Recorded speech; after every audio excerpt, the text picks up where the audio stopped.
नमस्कार, knocking-news.com में आपका स्वागत है। मैं हूं गिरिजेश वशिष्ठ।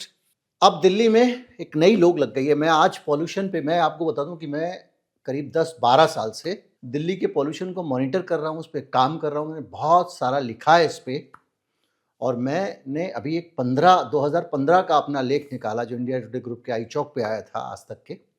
अब आई चौक बंद कर दिया इन्होंने, लेकिन आई चौक का माल अभी वहीं पड़ा हुआ है। तो वो चीज़ें जो उस समय मैंने सुझाई थी, उसमें से इन्होंने कुछ ही लागू की हैं। और वो लेख था कि ऑड इवन किस तरह की एक बकवास टाइप की व्यवस्था है। और अब आप देखिए कि उसके बाद से उस व्यवस्था का इन्होंने नाम नहीं लिया। उस वक़्त बहुत ज़्यादा ऑड इवन को लेके हाइप हो रही थी। खैर, उस पे हम जाएँगे, लेकिन हम आज बात करेंगे, आज की स्थिति पे बात करेंगे। तो अभी जो हो रहा है, वो किस तरह के फैसले लिए जा रहे हैं, उन फैसलों से क्या प्रदूषण की समस्या हल होगी? तो पहले हम एक-एक करके उन बातों को बात करते हैं, जो किस तरह की बातें, जैसे कि तंदूर को जलाना बंद कर दो। भाई, तंदूर जलाने से एक्यूआई पे कितना असर पड़ जाएगा? एक बार सुबह तंदूर में जब आग जल जाती है, उसके जो कोयले होते हैं, वो 7-8 घंटे काम करता है। और तंदूर सिर्फ किसी लग्जरी का नाम नहीं है। इस देश का ज़्यादातर लोअर इनकम ग्रुप जो भोजन बाहर करता है, वो तंदूर पर ही करता है। तंदूर बंद करने का मतलब ये है कि उसके पास जो ऑप्शन बचेंगे वो तला हुआ बचेगा। क्यों? अब आपके दिमाग में आता होगा कि ये लोग होटल वाले तंदूर पे खाना क्यों बनाते हैं। दरअसल तंदूर हो, ये बाजार में या तला हुआ जो खाना आता है, इन दोनों के पीछे एक ही कारण कि जब ग्राहकों की बड़ी संख्या आ जाए आपके यहाँ पर खाने के लिए, 10 लोग आ जाए, 15 लोग आ जाए, 20 लोग आ जाएं, तो आप तवे पे बेल बेल के रोटी नहीं सेक सकते हैं। ऐसे में तंदूर काम करता है। और इसी तरह से बाजार में समोसे कचौड़ी भी बल्क में बनाए जा सकते हैं। तो ये दोनों चीज़ें इसलिए पॉपुलर हैं। तो तंदूरी रोटी अगर आप बंद कर दोगे तो भोजन के जो ऑप्शन होंगे उसमें एक बड़ा हिस्सा इन तंदूरी रोटियों का के बजाय तली हुई चीज़ों का होगा, जो अपने आप में जनता की सेहत के लिए खतरनाक है। और एक्यूआई पे ओवरऑल 0.001% भी तंदूर बंद करने से असर पड़ेगा, इसका कोई प्रमाण कहीं पे नहीं है। पहली चीज़। दूसरा, इन्होंने कहा कि हम गाजियाबाद से, नोएडा से, गुड़गांव से, फरीदाबाद से दिल्ली के अंदर गाड़ियां नहीं घुसने देंगे, केवल BS6 गाड़ियां घुसने देंगे। क्या बकवास है! आप मुझे बताइए, ये फैसला प्रदूषण कम करने वाला है या ज्यादा करने वाला है? उनको लगता है कि हम गाड़ियां नहीं घुसने देंगे तो दिल्ली में प्रदूषण नहीं होगा। लेकिन थोड़ा सा सोचिए, ये गाजियाबाद है और पैर कदम पार करके दिल्ली है।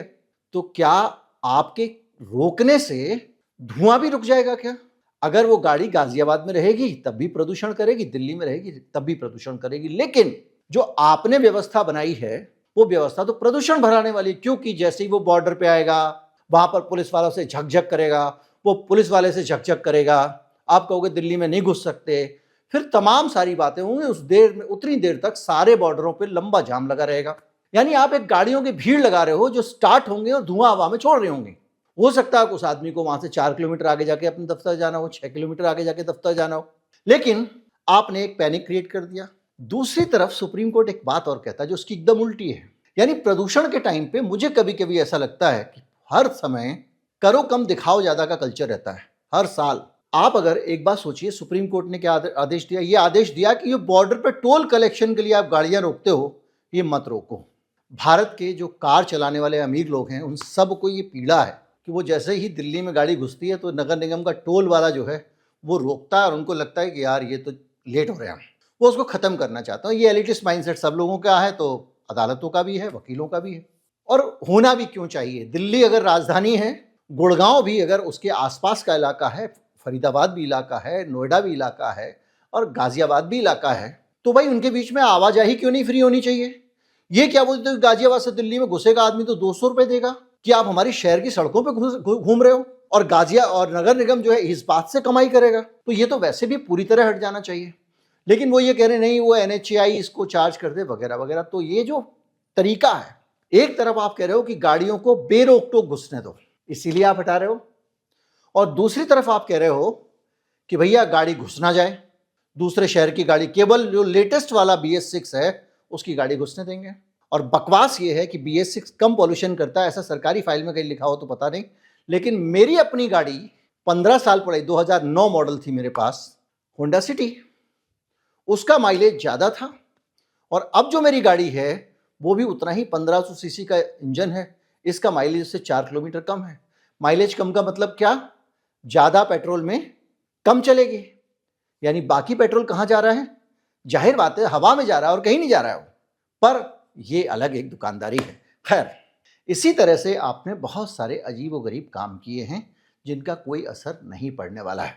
आप सुबह सुबह आपने एक ठेकेदार कल्याण योजना बना दी है। कुछ लोग एक टैंकर के पीछे पानी उड़ाने वाला फुहारा लेके सड़कों पर निकल जाते हैं। वो टैंकर जाके अपना 2, 4, 5 किलोमीटर, 7 किलोमीटर का चक्कर लगा के आके खड़ा हो जाता है और पैसे ले लेता है। और वो जो हवा में आपने पानी घोला, उस पानी से कुछ धूल जमीन पे गिर जाती है और 15 मिनट बाद जब वो पानी जमीन से सूख जाता है तो उधर से जो दूसरी गाड़ी निकलती है वो धूल उड़ाती हुई चली जाती है। तो ये सारे के सारे फार्मूले जो हैं ये अजीबोगरीब फार्मूले पहले। और दूसरा ये है कि आप अपने घर के अंदर भी अगर आप झाड़ू लगा लो तो दोबारा से धूल आ जा रही है। आपके अपने घर में जो पौधे लगे हुए हैं उनको आप धो देते हो तो दोबारा से धूल आ जा रही है। इसका मतलब क्या हुआ? मैं अपने घर की धुलाई करके ये नहीं कर सकता कि मेरे घर में धूल नहीं घुसेगी। इसी तरह से दिल्ली में आप लोगों को इस तरह से रोक के ये नहीं कर सकते कि दिल्ली में आप जो है वो धूल नहीं आएगी। क्यों? क्योंकि ये तो बड़ा फिनोमिना है भाई। अगर प्रदूषण हो रहा है तो खाली दिल्ली के आसमान पे तो नहीं हो रहा है, वो गाजियाबाद के आसमान पे भी हो रहा है। वो केवल गुड़गांव, गाजियाबाद, दिल्ली आसपास के इलाकों के आसमान पे नहीं हो रहा है, वो तो कोलकाता में भी हो रहा है, वो तो पटना में भी हो रहा है। तो अगर पूरे देश में, पूरे उत्तर भारत में AQI खतरे से ऊपर ही चल रहा है, लगातार प्रदूषण बचा हुआ है, तो ये दिल्ली के बाहर, दिल्ली के अंदर वाले ड्रामे का क्या मतलब है? यानी सिर्फ और सिर्फ आपको करना यह है कि दुनिया को ये दिखाना है। वो गरीब आदमी जब जाएगा वहां पे, अरे पॉल्यूशन बहुत है, और कहेंगे नहीं रोटी नहीं मिलेगी भैया, आज कहीं और खाना खा ले, रोक लग गई है। तो वो जो सड़क पे बेच रहा है बेचारा नान, आलू के नान और वो सब्जी बेचता है जो आदमी, छोले, राजमा, चावल, वो आदमी जो है वो तो गया काम से, नौकरी से। और ये जो उसके यहाँ काम करने वाले जो लोग 50 रुपए का, 25 रुपए का, 30 रुपए का थाली खाना आप देखते होंगे खाने वाले वीडियो यूट्यूब वगैरह पे, ये सब बंद हो गया। वो बाबा का ढाबा बेचारा आप कैसे देगा खाना? तो ये जो पूरी सिचुएशन है ये अपने आप में अजीब है। अब हम आगे बढ़ते हैं, तो करें क्या, उस पर आते हैं। उससे पहले ये समझते हैं कि इन्होंने क्या क्या चीजें की हैं जो अपने आप में अजीब हैं। इसके अलावा भी आपने कहा कि आप हाउसिंग सोसाइटी के जनरेटर नहीं चलाओ या बड़े बड़े कारखानों के जनरेटर नहीं चलाओ। ये एक बड़ा जेन्युइन टाइप का कदम है जिसको आप उठा सकते थे। अब अगर जनरेटर नहीं चलाएंगे तो क्या होगा?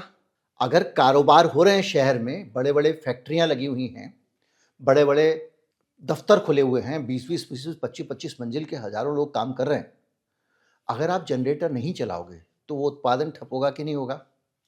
तो आप कहोगे हम क्या करें? तो बोले प्रदूषण तो अभी तो आया नहीं है, मैं तो आपको बता रहा हूँ 2015 में तो मैंने लेख लिखा था।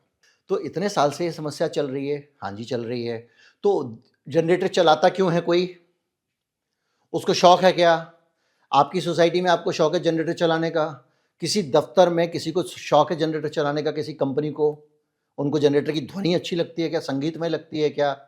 इसलिए जनरेटर चलाना पड़ता है क्योंकि आपके पास में निरंतर बिजली नहीं है, पावर कट होता है। और जब सर्दी में डिमांड कम है तो पावर कट क्यों हो रहा है? एक बेसिक सा सवाल है। और सर्दी में जाहिर बात है पावर कट नहीं होता है, ना के बराबर होता है, ये भी हम आप सब जानते हैं। कभी कभी लाइट चली जाती है हफ्ते में एक दिन। इसका मतलब यह है कि जनरेटर चलाने से धुआं निकलना जनरेटर से बंद हो जाता है, लेकिन वातावरण में जो धुआं है उसका कारण जनरेटर नहीं है। फिर आया कि किसकी खोपड़ी पे रख दो? पराली की खोपड़ी पे रख दो। पराली क्या होता है? धान की खेती करके जो पुआल निकलती है, बहुत सारे लोग नहीं जानते, पंजाब में उसको पुआली बोलते हैं, बाकी जगहों पे शब्द इस्तेमाल नहीं होता है पराली। तो आपने क्या किया कि धान की जो नीचे से निकलता है पुआल, उसको किसान जला देते हैं। अब वो अक्टूबर नवंबर में जलता है, तो अभी तक आसमान में धुआं कैसे रहेगा? यानी फिर उल्लू बना दिया। तो ये लगातार आपको ये दिखाने की कोशिश करते हैं कि हम कुछ कर रहे हैं। ऑड इवन किया, उसमें क्या हुआ? ऑड इवन में आपने ये किया, मैं आपको एक चीज़ और बताऊं, मैं आपको समाधान बताने वाला हूं कि क्या चीज़ कर सकते हैं तो ठीक हो जाएगा। ऑड इवन में आपने क्या किया? आपने कहा कि एक दिन सम संख्या वाली गाड़ी चलेगी, दूसरे दिन विषम संख्या वाली। ठीक है साहब। अब जिस आदमी को रोज दफ्तर जाना था उस आदमी ने क्या किया? उसने कहा यार मुझे रोज जाना पड़ता है, एक सेकेंड हैंड गाड़ी और खरीद लेता हूं। जो गाड़ी किसी के घर के बाहर खड़ी रहती थी, जो सेकेंड हैंड थी, जिसकी क्वालिटी खराब थी और जाहिर बात है ज्यादा पॉल्यूशन करती होगी, उस गाड़ी को मैंने खरीद लिया। ज्यादातर लोगों ने धीरे धीरे करके, दिल्ली के लोगों के पास तो पैसे हैं ही, ज्यादातर लोगों ने सेकंड गाड़ी रख ली, यानी अब ज्यादा गाड़ियां सड़कों पर आ गई। आपने ऑड इवन किया, कभी कभी सरप्राइज एक बार कर दिया समझ में आता है। जब आपने लगातार 2-3 बार किया तो ठीक है, आज मैं सम संख्या वाली पे जाऊंगा, कल मैं विषम संख्या वाली पे जाऊंगा, रोक लीजिए। और उसका नतीजा ये हुआ कि गाड़ियां बढ़ गई, गाड़ियां बढ़ने से पोल्यूशन भी बढ़ गया, क्योंकि जब आपका सम विषम खत्म हो गया तो लोग दोनों गाड़ियों का इस्तेमाल करने लग गए। चाचे को जाना है, वो इंतजार नहीं करेगा, शाम तक गाड़ी लेके निकल जाएगा, उससे और पोल्यूशन बढ़ गया। तो आप जो फार्मूले लेके आते हो, जैसे इन्होंने कहा कि 50% वर्क फ्रॉम होम और 50% फ्रॉम ऑफिस, ठीक है, बहुत अच्छा आइडिया है, ये आइडिया बहुत ही अच्छा और ये आइडिया बुरा नहीं है, लेकिन क्या इससे काम चल जाएगा? इससे काम नहीं चलेगा, क्योंकि जिस आदमी को आपने वर्क फ्रॉम होम दिया है वो खाली समय में घर से निकलता है तो घर के बाहर भी जा रहा है, तो स्कूटर लेके जा रहा है। फिर आप कहोगे आपको तो हर चीज़ में खराबी दिख रही है, तो सॉल्यूशन क्या हो? सॉल्यूशन कई तरह के हो सकते हैं। जैसे कि दिल्ली में आप गाड़ियों को निकलने से रोक नहीं सकते हो। पहले मैं आपको बता चुका हूँ कि ये फिनोमिना मौसम का फिनोमिना है, इसको आप बदल नहीं सकते हैं, ये मौसम की मार है। पूरी दुनिया में सर्दी में इस तरह की समस्याएं आती हैं, भारत में कुछ ज़्यादा ही आती है। तो क्या हो रहा है कि हमारी हवा जो प्रदूषण है वो ट्रैप हो जा रहा है, आसमान में ऊपर नहीं जा रहा है, तो रुक जा रहा है, तो यहीं पे आसपास हमारे घूमता जा रहा है। तो अभी हम इसका सॉल्यूशन क्या निकालें? एक सॉल्यूशन ये है कि आप जो कर रहे हो ड्रामा की, एक वो ट्रक पे लगा के पानी घुमा देते हो, और ख़ास तौर पे जिन जगहों पर वो मीटर लगे हुए हैं, QI जहाँ दर्ज होता है, उस जगहों पे बार बार घुमाते हो, तो हवा में नमी के कारण प्रदूषण नीचे बैठ जाता है। आपके मीटर में आता है ना जी AQI तो कम है, 200 है जी, 300 है जी, 1000 चल रहा होता है। यही तो कह रही है मुख्यमंत्री कि हम जो मीटर के वहाँ पे लगाते हैं तो वहीं पे तो किया जाएगा जहाँ पॉल्यूशन ज़्यादा होगा। ये सब ड्रामा कर रही थी, इसी बीच में वो गलती से टेम्परेचर बोल गई तो वो ज़्यादा वायरल हो गया, लेकिन ये वाली मूर्खता ज़्यादा बड़ी थी। खैर, उसकी जगह आपके यहाँ पे इतने सारे RWA हैं, आपके यहाँ पे इतने सारे पंप हाउस हैं, इतने सारे दफ्तर हैं, क्या सब लोग अपनी अपनी छतों पे मिस्ट क्रिएट करने वाली मशीनें नहीं लगा सकते हैं जो वाटर पार्टिकल्स छोड़े छोड़े हवा में छोड़े? ये मशीन 10-10, 5-5 हज़ार की है। क्यों?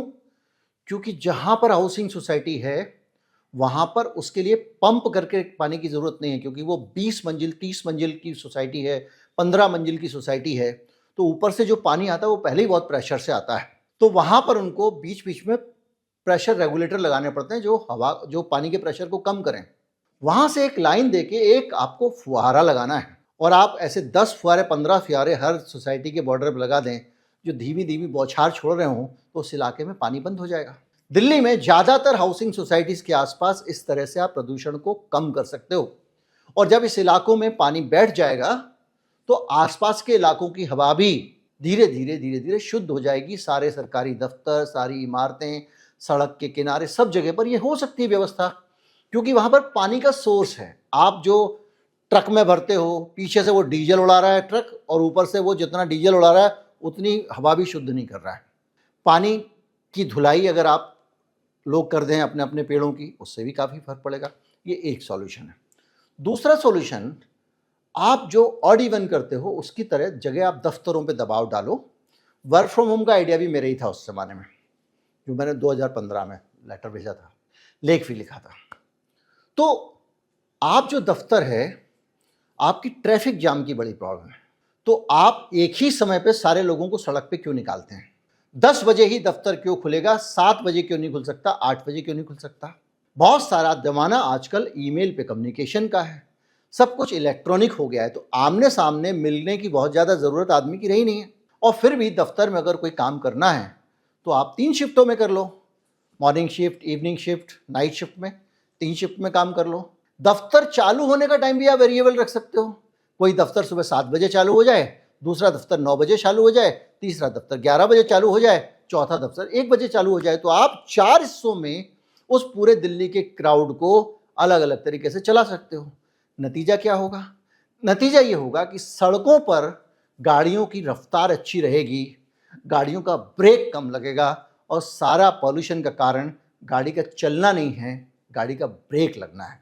प्रदूषण एक्सीलरेटर नहीं बढ़ाता है, प्रदूषण बढ़ाता है क्लच और ब्रेक। और ये पूरा नाटकबाजी है, करना ही नहीं चाहते हैं, इनको करने के बारे में गंभीरता सोचते ही नहीं है। अभी पॉल्यूशन हो रहा है, अखबार में हेडलाइन बन रही है, तो सुप्रीम कोर्ट भी सुपर एक्टिव लग रहा है इस वक्त। आप देखना इसके बाद इसकी खबरें आनी खत्म हो जाएंगी, फिर दिवाली के टाइम पे पटाखों के प्रदूषण की खबरें आने लगती हैं। उसके बाद में सब फाइलें घुस जाएंगी, बाद में तारीख आ जाएगी, सर जो सरकारें मीटिंग कर रही हैं वो सब कर रही हैं, जैसे ही ये नॉर्मल होगा फिर शुरू हो जाएगा। तो कुल मिला के ये ठोस समाधान है। आप मुझे बताइए, मैंने आपको एक बता दिया। दूसरा सुनिए, भाई हम लोग 5 डे वीक क्यों नहीं कर सकते? जब आधे से ज़्यादा दफ्तरों में 5 डे वीक है, आधे दफ्तरों में तो है ही, स्ट्रिक्टली 5 डे वीक कर दो, कोई सेकंड सैटरडे वैटरडे नहीं, बल्कि कोशिश करो कि उसको 4 डे वीक कर दो। भाई 3 दिन कोई भी आदमी दफ्तर 2-3 दिन की छुट्टी दो उसको। कोई भी आदमी ऐसा आदमी नहीं है जो दफ्तर में लगातार 9 घंटे काम करता हो।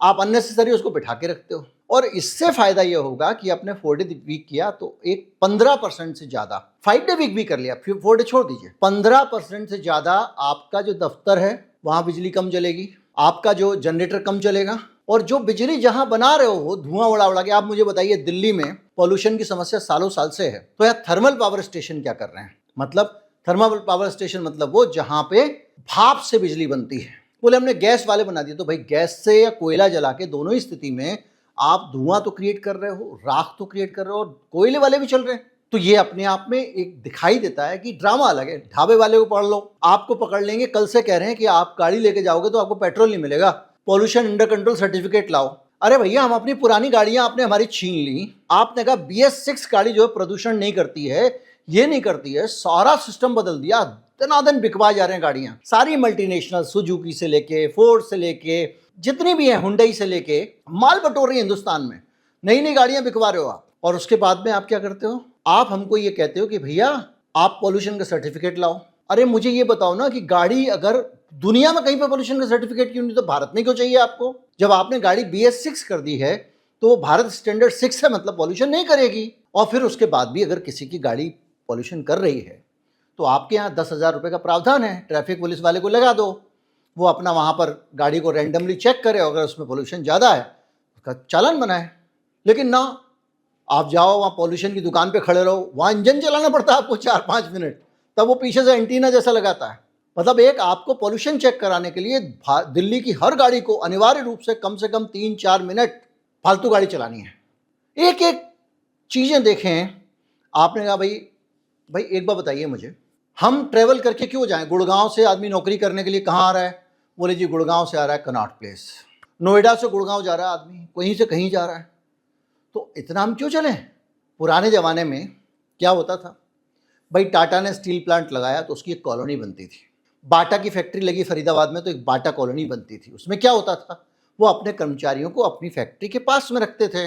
जहाँ कोई भी पुरानी मिल उठा के देख लीजिए, जियाजीराव कॉटन मिल देख लीजिए, या कहीं भी देख लीजिए, अब लाल इमली देख लीजिए। तो अब क्या सिस्टम है कि आपने कॉरपोरेट जो है वो अपने कारखाने तो लगा रहा है, दफ्तर भी लगा रहा है, उसमें एक साथ 5-5 हज़ार लोग काम कर रहे हैं, रहने की जगह नहीं दे रहा है। तो ये मैंडेटरी होना चाहिए कि भाई अगर 500 आदमी से ज़्यादा बड़ा आपका स्टाफ है तो आप अपना एक तो कारखाना दूर लगा लो। हमको नहीं चाहिए गुड़गांव में कारखाना, और हमको आपकी गुड़गांव में फैक्ट्री भी नहीं चाहिए, लगाओ दूर। और वहाँ पे वहीं लोगों को रहने के लिए अगर आप स्टाफ क्वार्टर दोगे, सब कुछ दोगे, मैनेजर साहब के बड़े क्वार्टर दोगे, सब कुछ दोगे, थोड़ा इंतजाम कर दोगे, तो लोग खुशी खुशी जाएंगे। मोदी नगर में लोग नहीं रहते थे क्या? मोदी के कारखाने लगे हुए थे। तो ये जो पुरानी पॉलिसी थी उसमें जो उद्योगपतियों को, आपने कॉरपोरेट को फायदा दिया, उसके कारण क्या हो रहा है? आदमी सड़क पे भाग रहा है, अननेसेसरी भाग रहा है। एक दिल्ली में कोने में रहता है, दूसरे कोने पे भाग रहा है। तो इसको बंद कर दो आप। इसको आप बंद कर दोगे और कहोगे कि लोगों को आप मकान दो अपने घर के पास में, अपनी फैक्ट्री के पास में। आधी तो फैक्ट्रियां वैसे ही बाहर भाग जाएंगी, सारा सियापा कट जाएगा दिल्ली का। दिल्ली किसी को पसंद नहीं है। आदमी आके एक बार बस जाता है, आदत में आ जाती है, तो यहाँ रहने लगता है। इतनी खचर पचर, एक तरह से समझ लीजिए कि ये थोड़ा पैसे वालों का स्लम है, इससे ज़्यादा कुछ नहीं। आप जाकर देख लीजिए। अगर आप इनको बाहर ले जाएं तो क्या होगा? ट्रक वाला भी बाहर ही जाएगा। अभी क्या हुआ, ईस्टर्न पेरिफेरल एक्सप्रेसवे बना दिया साहब हमने। क्या है वो दिल्ली से दूर दूर से गाड़ियाँ जाएंगी, ट्रक जाएंगे। अगर जाना तो दिल्ली के बीच से नहीं निकलेंगे, तो हर शहर में बाईपास होता है। लेकिन भैया क्या वहाँ से यहाँ पॉल्यूशन नहीं आ सकता? पहली चीज़। दूसरा, EPEW से अगर सामान दुहाई में उतरेगा गाजियाबाद में, तो वो छोटे टेम्पो से सामान तो दिल्ली में आना ही है। जो सामान एक ट्रक में आता था वो 8 टेम्पो में आएगा। ये आपको दिखाई नहीं दे रहा है, और ये आप देखना भी नहीं चाहते, क्योंकि आपको EPEW लगाने में ठेकेदार कल्याण योजना बनती है आपकी। पेट्रोल डीजल ज़्यादा बिकता है, और पेट्रोल डीजल फूंकने का तो इतना ज़्यादा प्यार है हमारी सरकार को। आप मुझे बताओ, कोई भी दिल्ली में अगर एक बार एक कट आपने छोड़ दिया तो आपको 6 किलोमीटर घुमा के लेके आएंगे। भई मेरे से अगर गलती हो गई, मैंने गलत रास्ते पे घुस गया तो मुझे 2 किलोमीटर बाद यू टर्न करा दो। क्या 2 किलोमीटर बाद यू टर्न करने से और 6 किलोमीटर बाद या 4 किलोमीटर बाद यू टर्न करने से कोई फर्क पड़ जाएगा ट्रैफिक पे? लेकिन अगर आप धौला कुआं से थोड़ा सा मुड़ गए तो नारायणा से लौट के आओगे आप। अगर आप गलत घुस गए तो आपको फिर 11 मूर्ति से लौट के आना पड़ेगा। तो ये ड्रामा क्या है? ये शुद्ध और शुद्ध रूप से पेट्रोल बर्बाद कराने और पॉल्यूशन करने की बात है। दूसरा, अमीर जादों को सर पे नहीं चढ़ाया हुआ है। दिल्ली शहर में जब एक शहर है, अच्छी सड़कें हैं, बढ़िया सरफेस है, एक से दूसरी जगह लोग जा सकते हैं और ये काम किसी भी अच्छी सेडान गाड़ी से हो सकता है, ज़मीन से लग के चलती है, संतुलित रहती है। हमको इतनी एसयूवी क्यों चाहिए? और एसयूवी भी बड़ी बड़ी एसयूवी। एक आदमी फॉर्च्यूनर पे क्यों चलेगा दिल्ली में? क्या ये गांव है? क्या ये अंदर जंगल में गाड़ी चलानी है? एसयूवी चलनी ही क्यों है? क्या तू सामान लोड कर रहा है सिर्फ इसलिए कि एक मैचो शक्ल दिखाने के लिए मेरे पास थार है? क्यों चाहिए? बहुत सिंपल, सीधे सीधे ऐसी कारें जो डीजल से ना चलती हों, जो ज़्यादा डीजल ना खाती हों। आप जो B6 और B7 लगाते हो, BS6, BS4, इसको बंद करो ना भाई, सीधा सीधा ड्रामा खत्म करो। जो गाड़ी 20 से कम माइलेज देगी पेट्रोल पे, उसको नहीं घुसने देंगे। जिस गाड़ी का इतना एमिशन होगा, नहीं घुसने देंगे। लेकिन वो आप करना नहीं चाहते क्योंकि ये है स्थायी समाधान। ये कर दोगे तो अगले साल से पॉल्यूशन नहीं होगा। पॉल्यूशन दरअसल क्या, ये मौसम का फिनोमेना मैंने आपको बताया। लेकिन मौसम जब ऊपर धुआं नहीं जाने दे रहा है तो हम यहाँ पे धुआं कम जनरेट करें। तो आप धुआं जनरेट करने वाले किसी भी लफड़े को खत्म ही करना नहीं चाह रहे हो, क्योंकि सब जगह सबके इंटरेस्ट जुड़े हुए हैं। पेट्रोलियम लॉबी अलग है, रिलायंस को फर्क पड़ेगा, अंतर्राष्ट्रीय फर्क पड़ेगा, बड़े बड़े खेल हैं। इस तरह से चीज़ों में बिला वजह अड़चने, टोल, तलाशी हो रही है बॉर्डर पे। अरे यार, गाजियाबाद से दिल्ली में आदमी घुस रहा है, सारी इनसिक्योरिटी तुमको तभी है। वो बम लेके घुसेगा, घुस गया था अभी लाल किले के सामने, बम फोड़ा उसने। क्या कर लिया आपकी तलाशी ने? लेकिन वो बैरिकेड लगा देंगे पुलिस वाले और खड़े हो गए, फोन पे बात कर रहे होंगे, आपस में गप मार रहे होंगे, गाड़ी यूं यूं करके स्लो स्लो करके निकल रही होगी, 4 किलोमीटर का पीछे जाम होगा। और अब तो ये रिंग रोड पे होने लग गया है। पहले ये बंद कर दिया था दिल्ली पुलिस ने पिछली सरकार में कि हम बिला वजह बैरिकेडिंग नहीं करेंगे, हो गया है, लगे हुए हैं। अब तो और ज़्यादा बैरिकेडिंग होनी शुरू हो गई है। BS6 गाड़ी तो नहीं है, BS4 गाड़ी तो नहीं है, लगे हुए हैं थानेदार साहब, रोक रोक के, आ जा भाई साइड में लगा ले। तो ड्रामा क्या चल रहा है भाई? तुम पॉल्यूशन खत्म करना चाहते हो, बढ़ाना जा रहे हो। आधार कार्ड, बायोलॉजिकल आइडेंटिटी सारी की सारी जरूरी हो। जितने साइकिल ट्रैक हैं उनको तोड़ दिया। अखिलेश यादव ने नोएडा और गाजियाबाद में बढ़िया साइकिल ट्रैक बनाए थे। भाई अगर साइकिल पे आदमी चल रहा है उसको इनकरेज करो, बढ़ावा दो, झटपट साइकिल से पहुंच जाए ना। या तो साइकिल ट्रैक तोड़ दिए गए हैं या कहीं नए बनते नहीं, और जो साइकिल ट्रैक हैं उन पे अजीब अजीब तरह के इंक्रोचमेंट है। कहीं पे लोग गाड़ियां पार्क कर ले रहे हैं, कहीं पे लोग ठेला लगा के छोले भटूरे बेच रहे हैं, कहीं पे कुछ हो रहा है, कहीं पे कुछ हो रहा है। तो आदमी साइकिल से जो जा सकता है, वैसे तो अब दिल्ली में जब लोगों को इतना इतना ट्रैवल कराओगे, भाई नौकरी मिलेगी आदमी को, वहाँ गुड़गांव में रहता है, गाजियाबाद में, और उसको रोज जाना है इतनी दूर, तो बेचारा क्या करे। लेकिन जिनको पास जाना है उनको भी तो सुरक्षित रहना है कि सारी सड़कें इन्हीं के लिए बनी हुई है, गाड़ वालों के लिए, उसके लिए कुछ इंतजाम नहीं है। आपका जो टैक्सी है, शेयर टैक्सी है, ये मैंने 15 में दिए थे सारे के सारे फार्मूले। अब शेयर टैक्सी है, इसको बढ़ावा दो ना भाई। आप ओला उबर में तय कर दो कि जब तक 3 सवारी नहीं होंगी ये ओला नहीं चलेगी, खत्म। कम से कम 3 सवारी चाहिए हमको। क्यों आदमी जाएगा उतना सारा? CNG से भी पोल्यूशन होता है, याद रखना, उससे भी जहरीली गैसें निकलती हैं। तो निचोड़ की बात यह है कि दिल्ली में पॉल्यूशन को अगर कंट्रोल करना है तो ये जो ड्रामेबाजी होती है ना, दिखावे वाले, पब्लिक में दिखना चाहिए, करो कुछ मत, हिलाते रहो, ऐसे लोगों के कारण पॉल्यूशन की समस्या खड़ी हुई है। और ये जो फालतू की बातें हैं कि मैं BS6 को घुसने दूंगा, आपको पेट्रोल नहीं मिलेगा अगर आपके पास पॉल्यूशन सर्टिफिकेट नहीं है, ये सब ड्रामेबाजी है। कितने लोग ऐसे हैं जो बगैर पॉल्यूशन सर्टिफिकेट के गाड़ी चलाते हैं? तुम हमेशा ये करते हैं कि कुछ ना कुछ एक बड़ा ड्रामा कर देते हैं। भाई गाड़ी वालों के ऊपर सख्ती करनी चाहिए, गडकरी ने 25 गुना जुर्माना कर दिया था, कितने रुक गया, उसके बाद से देखिए दुर्घटना बढ़ती जा रही। तो कुल मिला के ये पूरा एक बकवास तंत्र बना हुआ है और इसके रहते प्रदूषण कभी खत्म नहीं हो सकता, क्योंकि ये सकारात्मक तरीके से पॉल्यूशन खत्म करना चाहते ही नहीं है। इनका मकसद है जब जब पॉल्यूशन आए तो उसमें कुछ ना कुछ व्यवस्था ढूंढ ली जाए, ठेकेदार कल्याण योजना ढूंढ ली जाए, कोई ढूंढ ली जाए, वही सिलसिला चल रहा है। आपको क्या लग रहा है ये जो टोल वसूली बंद करेंगे इससे क्या होगा? जिस ठेकेदार के पास टोल का ठेका है उसको फ्री कर दिया जाएगा, वही ठेके की रकम चुकाने की जरूरत नहीं। क्यों? क्योंकि वो कहेगा मेरी रकम वसूल नहीं हुई। कोविड के टाइम में भी इन्होंने यही किया था, और अरविंद केजरीवाल ने अगर शराब के ठेकेदारों के साथ ये कर दिया कोविड के टाइम में तो उसको जेल में डाल दिया। तो जो भी है, भ्रष्टाचार सबसे बड़ी समस्या है और वही सबसे बड़ा प्रदूषण है। और इस प्रदूषण को भी दूर इसलिए नहीं किया जा रहा है क्योंकि भ्रष्टाचार है। सरकारें कतई प्रदूषण खत्म करना नहीं चाहती हैं। मुझे कहीं दिखाई नहीं देता कोई भी प्रयास। ये चित्रे प्रयास हैं, कॉस्मेटिक हैं, ड्रामेबाजी हैं, नाटक हैं। सारी सक्रियता इसी वक्त दिखेगी जब तक आपको धुआं दिख रहा है। उसके बाद में सक्रियता भी धुआं हो जाती है। नमस्कार, जय हिंद।